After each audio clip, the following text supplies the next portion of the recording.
word why. What a curious word. The kind of word that can make us cringe, feel defensive, or even distant. But you know, sometimes why is the key. The key that can unlock so much to our lives. Join me as we explore the why with fascinating contributors to the world. Those that entertain us, inform us, teach us about life, and if we're lucky, inspire the next in all of us. I'm your host, Dr. Rod Berger, and welcome to HeadRoom, a production of Rainlight and co-produced by Old Soul. Let's go. Okay, so oftentimes I walk into an interview with an idea of a path that I'd like to go down. But you know what? Today, everybody, I think I actually want to set that plan aside because we're in for a real treat. Aaron Rasmussen, he is the co-founder of that thing known as Masterclass, which so many people know. And he is the co-founder and CEO of Outlier.org. So we're going to go on a lot of different paths. I had it was such a pleasure to spend time with Aaron in San Diego at a very influential education investor event this spring in San Diego. And he couldn't have been more inspiring. It was a bit of Jackson Pollock. I don't know, Aaron, how I would connect the dots here. We're going to talk about Hogwarts meets Blade Runner, but Jackson Pollock, and maybe we'll complete that sentence at the end of the interview here. Aaron, just tell me, right? Let's start with this. What has got you jazzed this morning? Tell me what gets you jazzed. Well, one, thanks for having me. So there's a lot of things that have me jazzed. The stuff that I'm most excited about, I can't talk about yet. We'll have some really big announcements. So the thing that I can talk about that was top of mind is I got stuck on this one line I read about the SR-71, which is, the famous Mach 3.2 spy plane. And it said that it could do astro-inertial navigation during the day. So what that means is it rolls out of the garage and it can lock onto stars during the day. So already it starts out this crazy thing. So this is like a month or two ago, and I start heading down this wormhole of how is this possible? Well, there's not a lot of information about it. So, I'm starting to look up, well, what's sort of the backscatter spectrogram on the sky, and what sort of transmission frequencies are we looking at stars? How would one do this? So I just keep going down and down and down this path. And I mentioned it to a provost friend of mine who said, I know who you should talk to. He's this astrophysicist. So I actually just had that conversation yesterday. And I had to point out, there's no purpose to any of this. I'm just curious. I think I want to take some photos of the stars. So we have this amazing conversation yesterday. And he says, I don't know the answer, but I do know an astronaut that studies sensors. So this ridiculous thing has just gone down this path of trying to understand how you can see stars during the day. And it is doable. It is doable. So what were you like as a 10-year-old, Aaron? Were you this were you this curious? Yeah, I was. So so I grew up in rural Oregon, and there is not a lot to do there. In sort of the traditional sense, there's a ton of things to do there if you like unsupervised adventures. So my buddy Josh and I would just sort of routinely get ourselves trapped miles and miles from home with our snowmobiles stuck in a snowbank or, whatever, popped tires on our mountain bikes. And, we got chased by a bull twice. Josh appears in many of those stories, which is funny. And I can't tell if I was the instigator or if he was, but, there's a pattern there. Rumors. But I do remember, I think I was about 10 or 11, and I read an article in US News and World Report about a vortex gun. So think of those science exhibits that you might have messed with where it's like a Quaker Oat can, you fill it with smoke, and you tap it in the back and a smoke ring comes out the front. Well, you can actually do that at extremely high speed.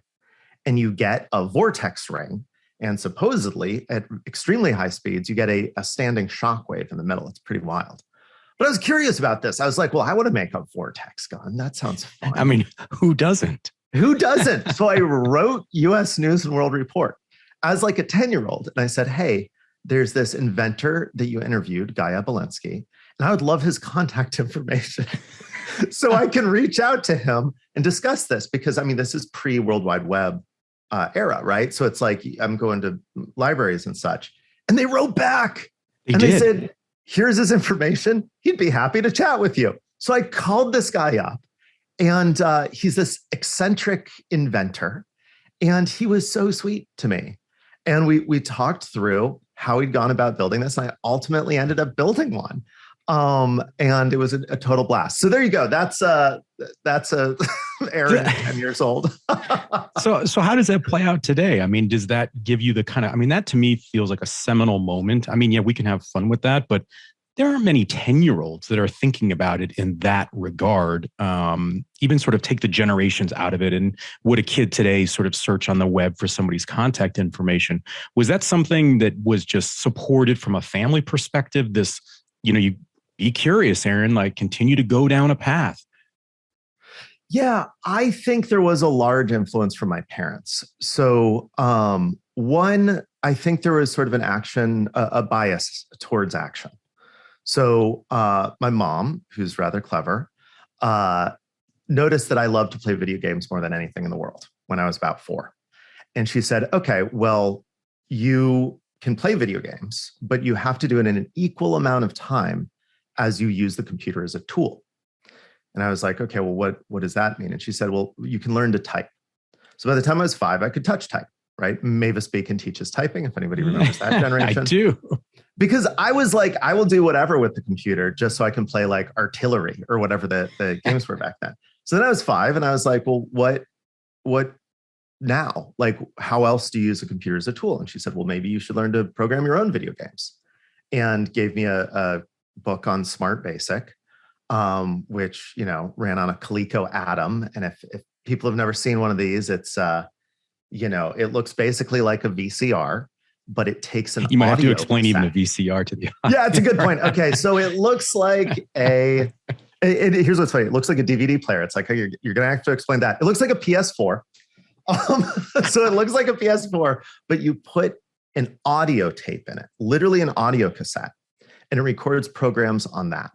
So I started to learn to program.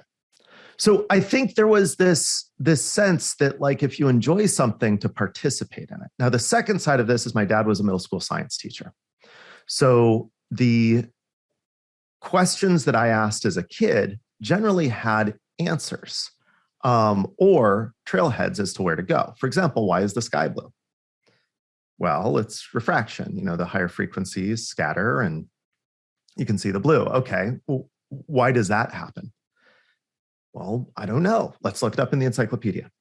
Right? So I think the question why, that curiosity that every child has, was not only rewarded when I was younger, but it was also something that I was taught to be able to explore myself and sort of get those rewards as an autodidact.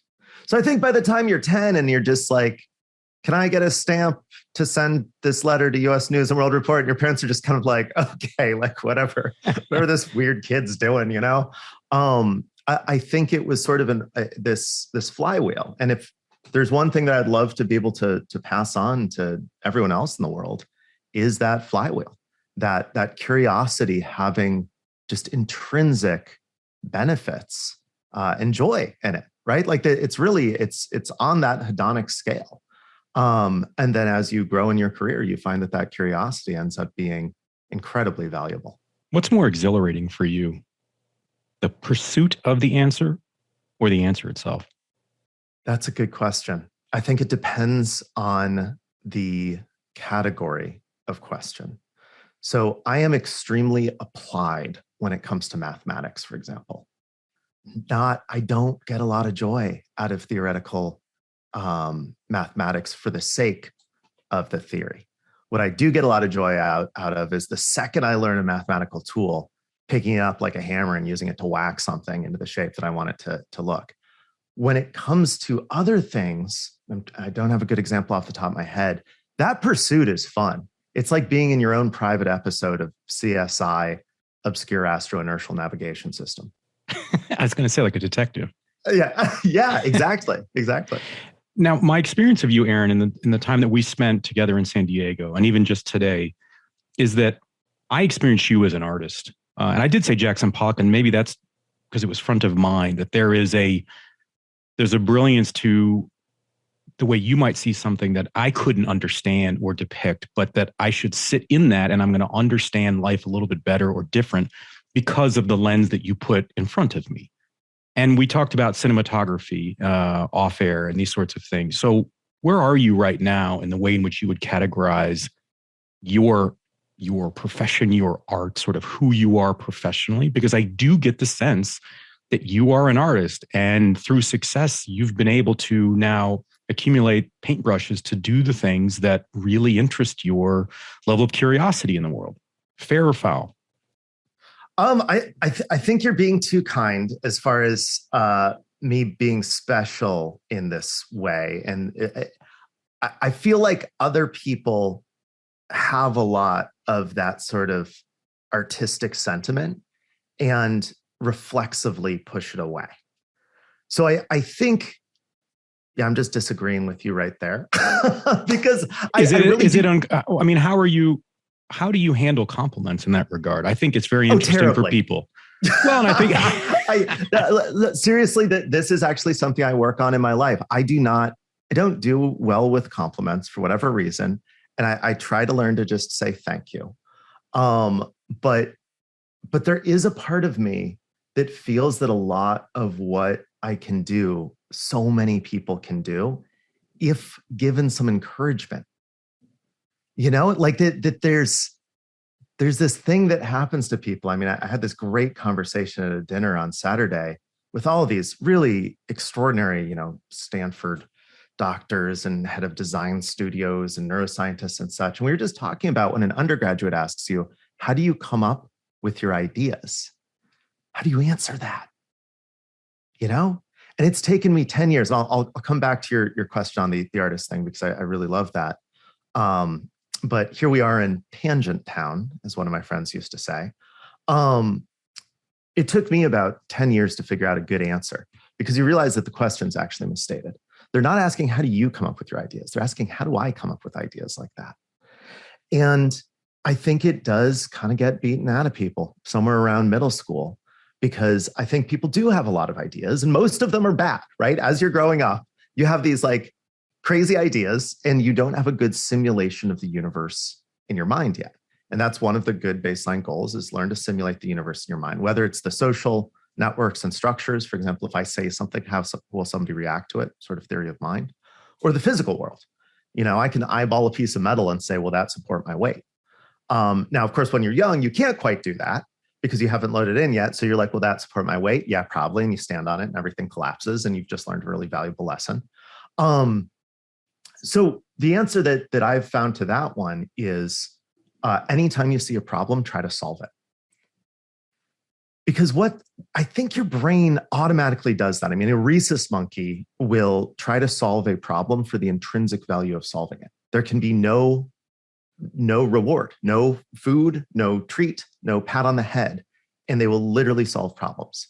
So I think there's something very basic in us that wants to do that. And I think that we kind of get wrapped on the knuckles when we're younger for it, kind of stay in line, this sort of thing. So I think, allowing people the freedom to sort of try these things and fail, can really help start that flywheel in their mind where every time they see a problem, they try to solve it. Not this like it's out of my capability, et cetera. And realize that they're subconsciously rejecting many of their solutions, I think the solutions are still in there because they're like, oh, that probably wouldn't work. And that's the thing is, yeah, most of the stuff you think of probably wouldn't work.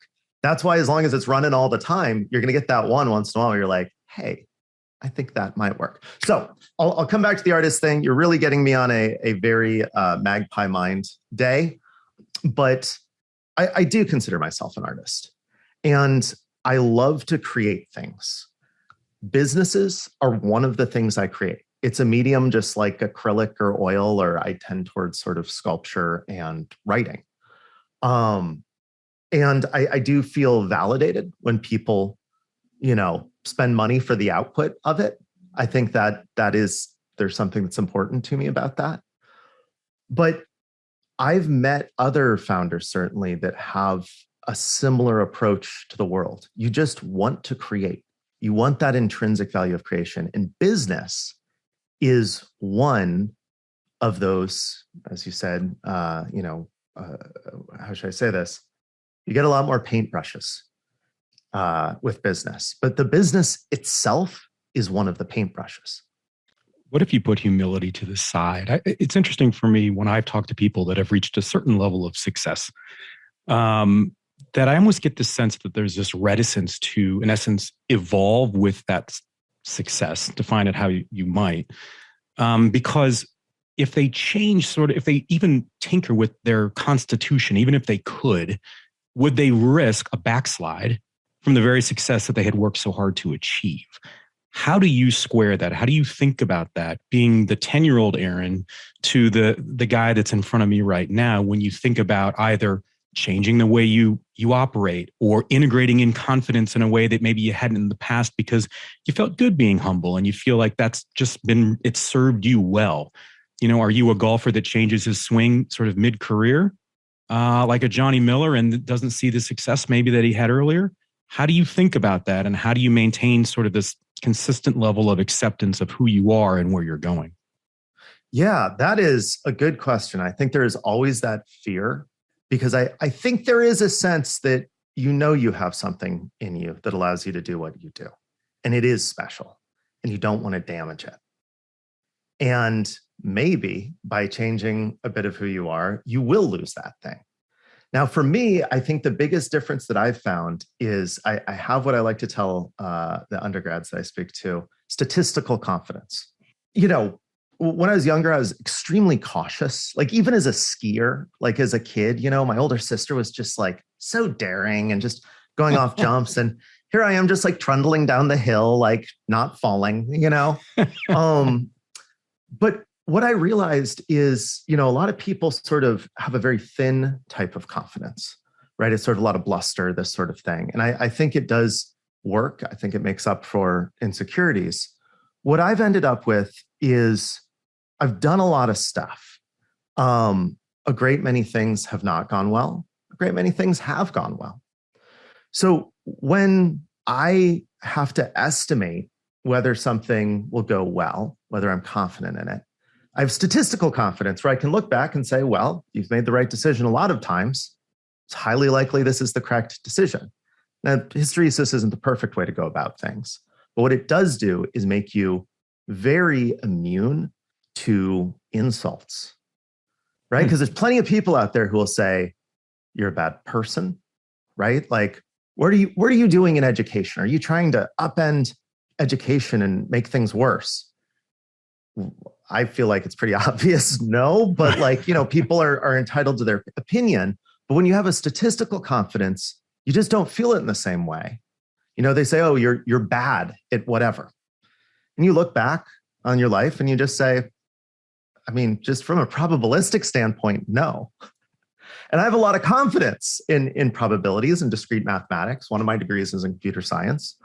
So I think I have gained that type of confidence.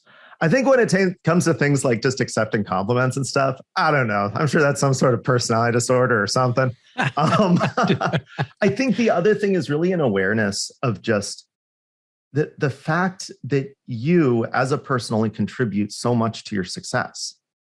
There's so much luck in business, in any creative endeavor, and there's usually so many people that have contributed to it that it feels hard sometimes just taking a compliment from someone, because I can't help but think of all these people, and think of all the luck and think of all the happenstance. I tried to make a list of everybody that helped Outlier when we launched, because I really want to do that. I really want to send an email to everyone that helped along the way. Pretty much starting with, Sir Ken Robinson. If you're familiar with his work. I was lucky enough to spend time with Sir Ken, an amazing human being that, I don't know about your experience, but even off stage, it's the same kind of irreverent. It's just, you kind of pinch yourself. You want to be in the moment, but you also want to be aware you're in the moment. Yes. He really was the same person on stage and off, which I think is what made him so electric in many ways. Obviously rest his soul. But he was one of the first people I talked to about this. We just sat there at lunch for like 2 hours and hashed it out. So I start making this list, and there were 400 names on it. 400 of people. These aren't people who are employed at Outlier. This is people who made an introduction, people who helped with advice, people who I went out and found people who had tried to do the things that I'd done or that I wanted to do with education and had failed at them, and asked them to relive all those horrendous moments and help me understand why. That's when we launched Outlier. Imagine the number of people that have helped us now. Anyways, this is part of what goes into, I think, why it's hard for me to just say thank you sometimes.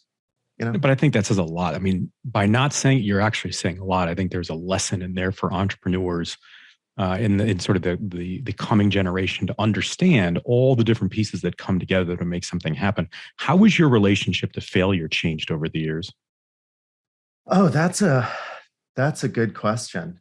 Failure is such an interesting buzzword in Silicon Valley. You know, you've got this sort of fail fast, this sort of thing. I think over the years, and one of the best pieces of advice I got was from one of my mentors. He said, Aaron, I don't think I ever really figured out life till I was 35. And he goes, I don't know what that means, but it means something. And just keep that in mind. It was one of those things where sometimes in your 20s, some older person will give you advice that you can tell is like super important to them. And you're just like, that seemed useless to me. He was right. A lot of things start to fit together. And I want to say one of the things that did was that it's actually hard to say anything's a failure on a short time scale. Right? So if something happens that looks like a failure, you might realize a couple years later that led to a major success. So I very much let go of the roller coaster. Sometimes I like to say that sometimes things just are. I love that, like letting go of the roller coaster. I think that's a big challenge. Tell me about this. I've had a theory when it comes to starting businesses that it's a slippery slope for a lot of people. And if they don't have maybe the science teacher as a parent and another parent that encourages this sort of curiosity, right? Stumbling through life, but doing so in a joyful, detective manner, that when you make the comment, if you and I are at the bus stop with kids and I say, Aaron, I'm starting a business. It's really akin to me going on Facebook and telling everybody I'm going to lose weight and then having the masses hold me accountable.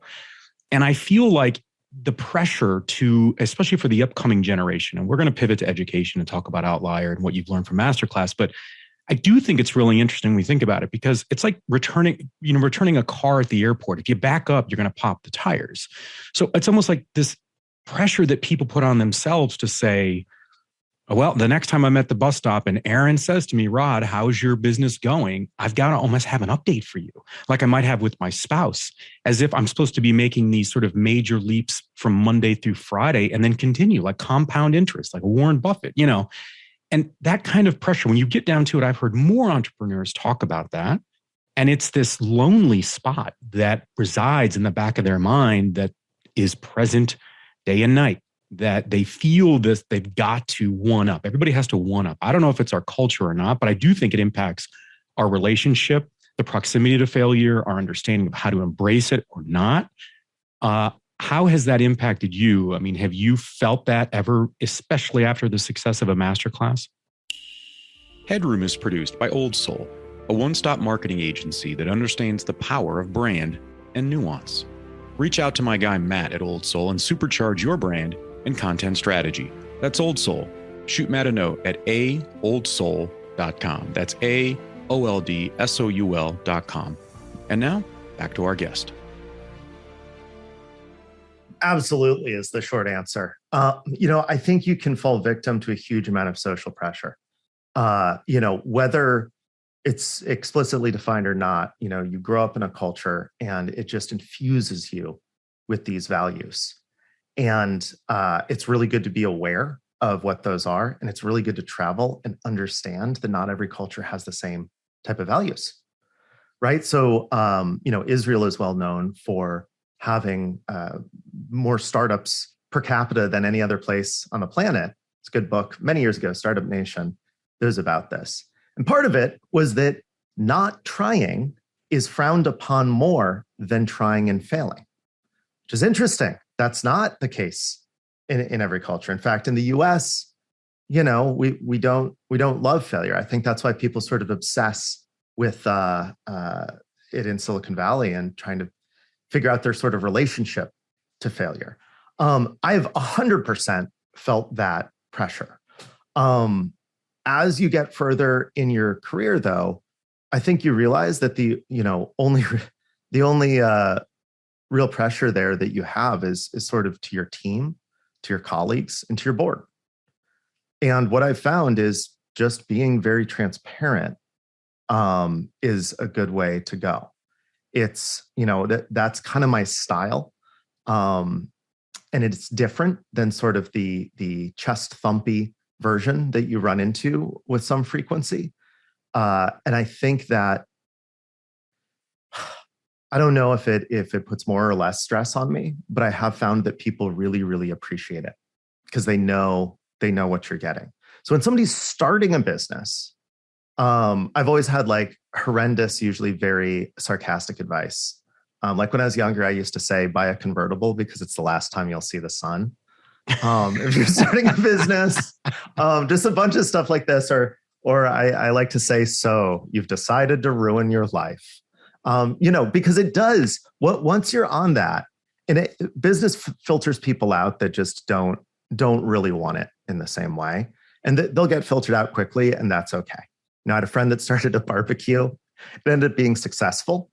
It was delicious, and she sold it only about 1.5 years in, and she was like, "Well, that was horrible, and I never want to run a restaurant again." What a valuable learning experience. She's like, "I've literally been dreaming about that for like 20 years, and it was awful. It was an awful experience," which I thought was pretty funny.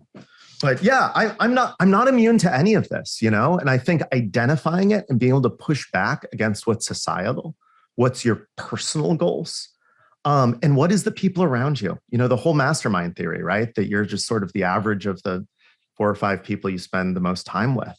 The more I found people think they're independent thinkers, the more I found they tend to fall victim to that. By the way, that may be too much of a negative connotation there. I shouldn't say fall victim to it. Surround yourself with good people. It's gonna lift you up.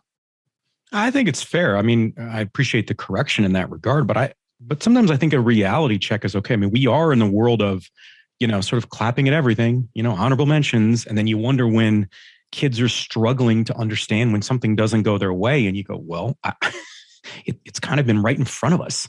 It doesn't have to be survival of the fittest, but, it's the pendulum in some regards. Let's pivot to Masterclass. So look, people can read up on the backstory of Masterclass and all of that, but I'm keenly interested in what was it? Because going with this notion of a curious soul that you are, it feels like there had to have been, it's like in a dark room when you see just a spot of light coming through, like a window isn't sealed correctly or a door or something like that. Was there a light that caught your eye and said, there's another level to this that maybe we hadn't thought about, that again scratched that curiosity itch for you that said, I may not know its outlier, and I may not be sitting down with Sir Ken yet, but I got to go figure this out. Tell me about that transition. And was there a seminal moment? Was there reflection from somebody who used Masterclass or one of the providers? Walk me through that. Yeah. So the short answer is no, it wasn't a transition between Masterclass and Outlier. I actually wasn't sure if I wanted to do another startup at all after Masterclass. And with Masterclass, that was definitely a personal curiosity thing. And we can talk more about that if you want as well. But basically, I spent quite a while getting Masterclass set up to be able to pass the torch. I realized that it was too overwhelming to be, running all of creative, literally directing, overseeing all of that, also doing product, as also the CTO. And then as the co-founder, you've got a lot of duties of just co-founder stuff. As you pointed out, it can be pretty tough to be at the top of an org. And that also means, raising funding and all of those other things. So I was able to step away, and then literally I spent a year traveling. I went to 28 countries. I had one goal, which was just understand the world better. I feel very lucky for the success of Masterclass. Being able to choose what you do next has not been something that's been in my life. I grew up very low income in Eastern Oregon, and it's been just sort of grabbing opportunities where I can find them.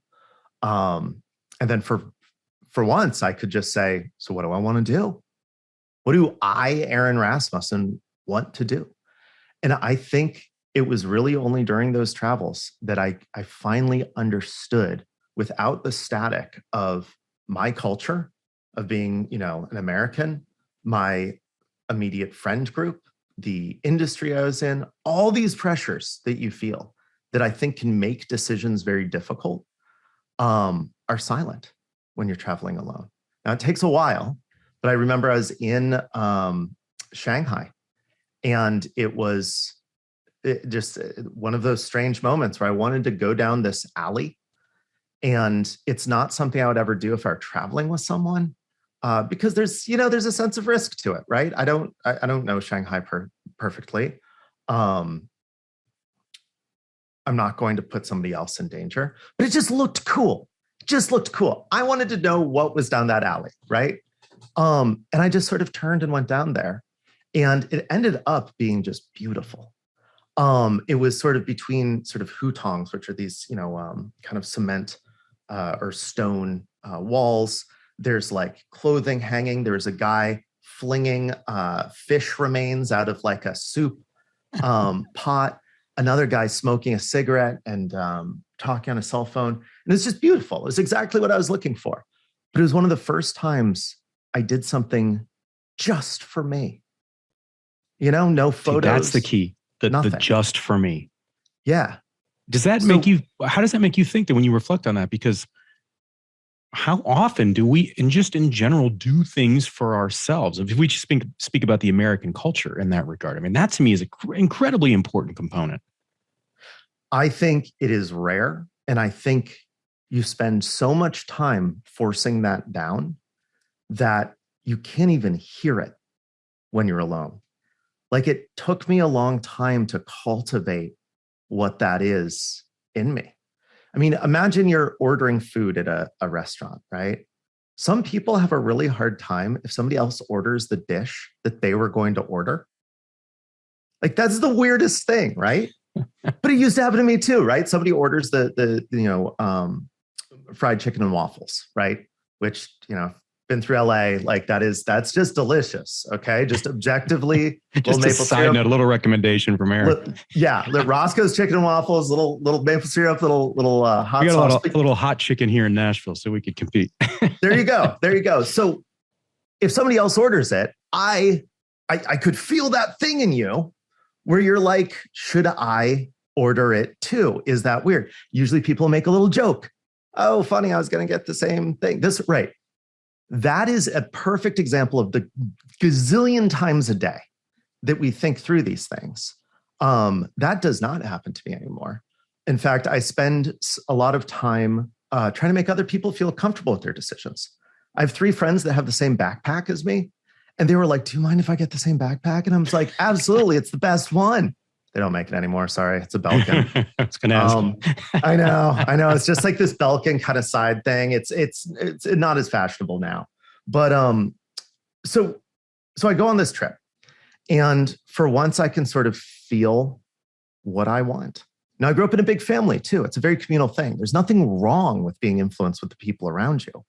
I think the social media thing is a whole other question, but I like that I'm going to think about where I go to dinner with my siblings, right? I'm not going to just choose where I want to go because I know, some have dietary restrictions, some really like things and not others. I like thinking about what other people want. But knowing what you want is something unusual. So I go out and I look for, what is the future of the world? Where is it? Is it in America? I don't know. Is it in India? Maybe. China? Maybe. East Africa? Eastern Europe? I've never been to these places. So it seemed like I should go figure it out before I embarked on another startup, if at all. I'm always threatening to just go and get my PhD somewhere, usually in either computational neuroscience or behavioral genetics. And then I talked to my PhD friends, and they're all just like, "Don't do that." You won't have to. You won't have to worry about me competing for one of those seats. I know it's not exactly. When it comes down to it, I'm very, very geeky. So I traveled just one-way ticket, and I had these incredible experiences. And I found that my story of education fundamentally changing my life was not unusual. I heard it everywhere, but the access to education was. And that's actually ultimately led to the outlier idea. I think I had some internal resistance to going back into something in the education industry. I mean, I was like, building little AR glasses on my dinner table when I was back in San Francisco and ordering nematodes online to do some gene silencing experiments, just like the normal people stuff. That sounds like my Friday night. Yeah. So that's actually how outlier happens. When I came back, I thought, why don't we have a great 4-credit online solution? Right. And that's what we do at Outlier. We make the world's best online classes that are 4-credit, and they transfer to, basically any school you want. I mean, you can't guarantee transfer anywhere, but ours transfer to Harvard. So it's like, you've passed a threshold. It's a pretty good sign. Good sign. So basically I came back and said, well, why don't we have this? And then there's no secret to learning a lot about stuff. You just read a ton, so I just sat there at my dinner table and read, trying to understand why I have a lot of really smart people who are well-funded tried this and failed. A lot of it was luck, right? Some of them were just too early. 2005, we were still talking about whether or not there's broadband penetration. A lot of really great companies started then, and of course it didn't work out. Other times they're, unable to get any sort of college credits. I mean, that's a very unusual thing right there. So it came down to 4 reasons. Now it actually really came down to about 100 reasons, but you take it down to 4 because that's kind of how Silicon Valley works, which isn't it isn't just for appearances. I think it's also helpful because it causes you to prioritize. Of these 100 reasons, what are the top 4 that you think make the difference? So 1, prestige. Online education was frowned upon. So you can fix prestige by 1, partner with the top university like University of Pittsburgh. 2, make it beautiful. And I fortunately know how to make things that are beautiful, for lack of a better word. Secondly is the content itself. People had not really adapted it to be viewed on a laptop, to be viewed on a mobile phone. I think that it's easy to forget as an educator that when you are remote and you're online, your competition isn't a college down the street that you have a fun rivalry with. Your competition is TikTok, which is one of the stickiest, most magnetic things on the planet. We can see that by the numbers. So, wow, you've really got to make pre-calculus interesting. The third one is the social aspect. Online education is lonely. I made it through computer science by having like 4 great friends. We just take all of our classes together, and it was a total blast. And then the final part is the price. 2U did actually a pretty nice job of these online classes at one point, but nobody wants to spend several $1,000s for a class online, at least not for an undergrad introductory course. So we charge $400, and we say, if you do all the work and you don't pass, you get your money back. So we then aligned our business objectives. Say that one more time. I don't want to, that's, I mean, you talk about the word disruptor. I mean, it's just so overused, but if that's like a pop-up thunderstorm you didn't expect on a sunny day on the boat or at the beach, I'd like to say it's an upgrade, right? Like it's too hot on the beach and you get a pop-up rainstorm and you're like, oh, that's lovely. So we really do feel like we're upgrading the university system. Because here's the thing. The university system that we have, the whole concept of a sage on the stage, et cetera, put a person on the moon. That's pretty awesome. Let's not throw the whole thing out. Like, that's pretty amazing. So what we say is, if you as a student do all the work in the class and you don't pass, you get your money back, because it's on us to teach you, right? What our objective then is it becomes our objective is for you to learn, not for us to teach at you. And what that does is it causes an incentive for us to innovate. Now, of course, it makes our lives incredibly difficult, but I would not be doing this company, I think, if we weren't really trying to accomplish a major social mission here. How has it been received? Oh, people love it. People absolutely love it. Yeah. And it's funny because that specific philosophy, students will run across and comment on, which is pretty amazing. Now, the flip side is this is hard. I've got an incredibly talented team. We're funded. We spend a lot of time making really extraordinary courses. Now, the punchline to all of it. So when we launched ASU Global Freshman Academies, completion rates, and they're really the only place you could get proper college credits without having to enroll and all sorts of things. And I love what ASU is doing. They're very innovative. But unfortunately, like the day we launched, their completion rates were 2%, and 0.5% of their students were getting credit. They were coming through Global Freshman Academy. So that was the standard, you know?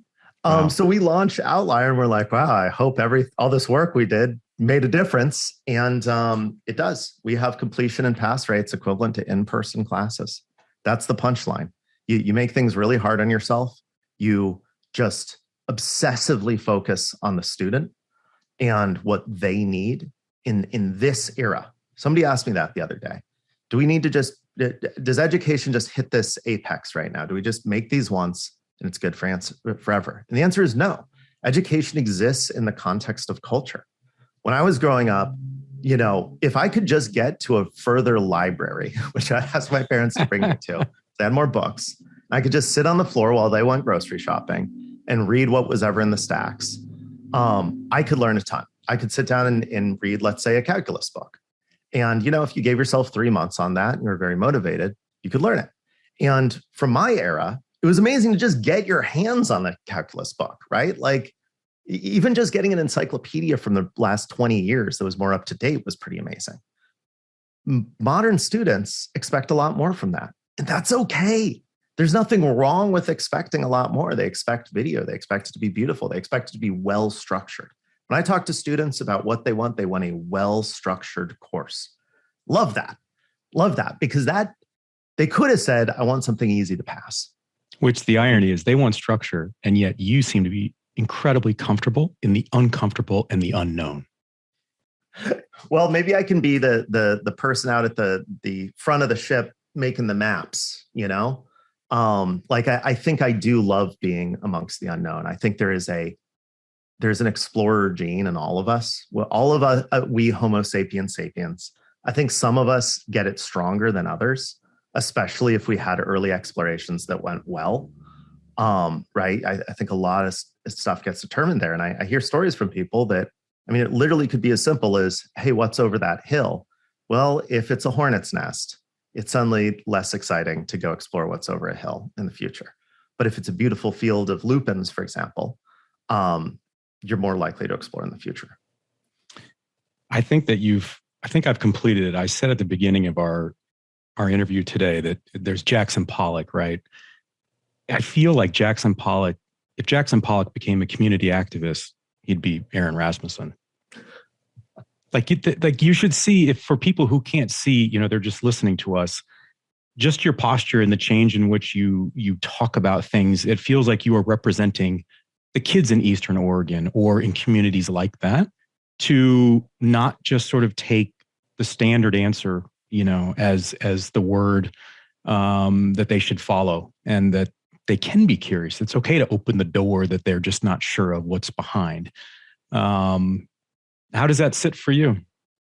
If I had a piece of advice, and this is actually in our user guide at Outlier, it's to treat the whole world like a first draft, right? You don't choose to be born.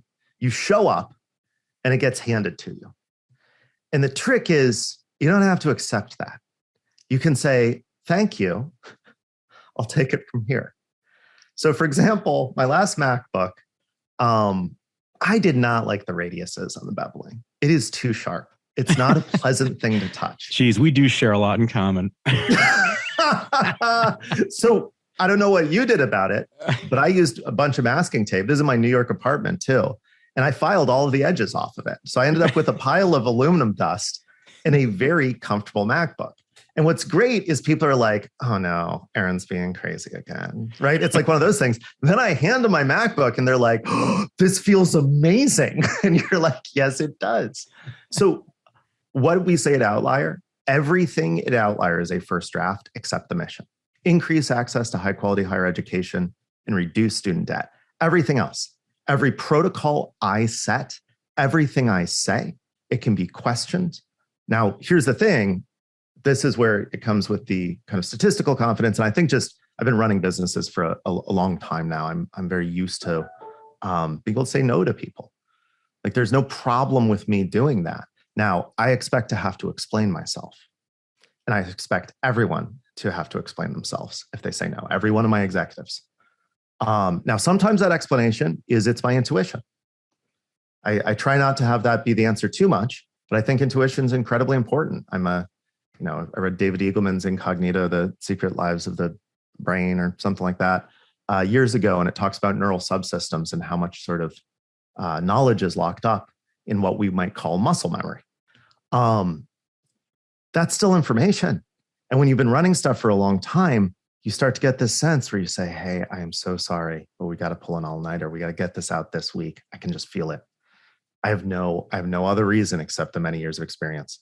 So my recommendation for, and I wish I knew more about Jackson Pollock so I could respond directly. I'm like, God, I hope Jackson Pollock we didn't find out they're like a horrible person or like something like this. Never know. But my recommendation is to treat the whole world as a first draft, no matter where you're from. Now it's hard. It's hard making a second draft on things. Destruction is far easier than creation, but it's worth the effort.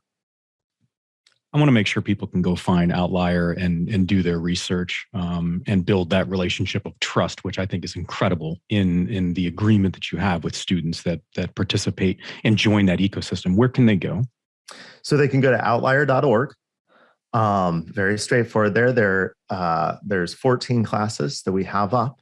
And along with this first draft concept, in the lower right of every page, there's a button you can click and you can send us a screenshot of the page you're on and your suggestions on how to change it.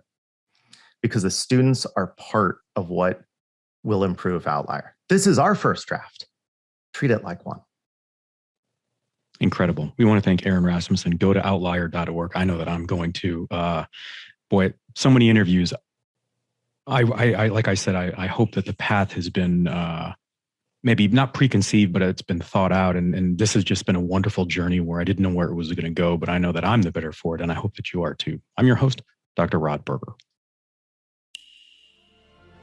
Thanks for taking the plunge into HeadRoom, where we uncover the why behind the what and who impacting our lives. HeadRoom is a production of Rainlight and co-produced by our friends at Old Soul. I'm your host, Dr. Rod Berger, and this is HeadRoom.